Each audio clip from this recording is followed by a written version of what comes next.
Hey everyone, this is Chris Roper, Editor-in-Chief of the IGN PlayStation team, and I'm here today to talk about Guitar Hero Encore Rocks the 80s.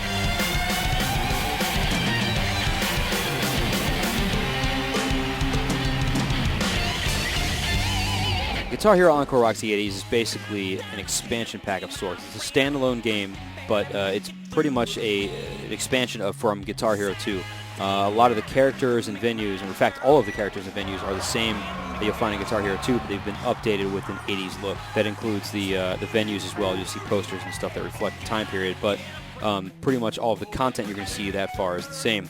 The big thing here is that all of the music in the game is from the 80s. You're going to have hits like I Ran, Song from the Go-Go's, you're going to have some Iron Maiden tracks, you're going to have Extreme is in the game, a bunch of stuff like that. Now, one of the problems with the game is that there's only 30 tracks. And this is a full-price PS2 game for $49, and you're only getting 30 tracks, whereas Guitar Hero 2 had something like 67 or 65 or something, and the original Guitar Hero had somewhere in the 40s.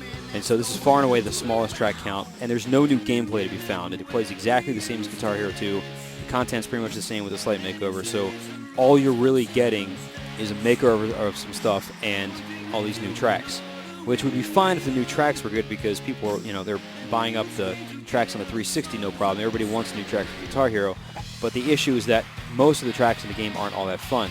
With the previous two games, Guitar Hero 1 and 2, developers, the Harmonix and Red Octane, they had basically the entirety of rock and roll music to go through and pick out the best tracks. So you could have things like, current metal, you could have Clapton, you could have all this stuff, Sabbath, everything. In this game, they're stuck in the 80s, and while there's a lot of good tunes there, the songs are basically flat out boring to play. There are maybe 10 or 12 tracks which are really, really fun, but you're talking about a third of the tracks here that are fun. Another third are just sort of boring, and another third are actually just flat out bad. They might be good songs, might be fun to listen to on the radio, might be classics, but they're just really, really not fun at all to play. All the songs in the game have a separate rhythm or bass part for co-op play, so a second person can play the bass or rhythm line. And all of those are set up really well, and the note assignments are really good. So, it still feels like you're playing the guitar, and everything, is set up really, really well, but the songs, again, just aren't very fun to play at all.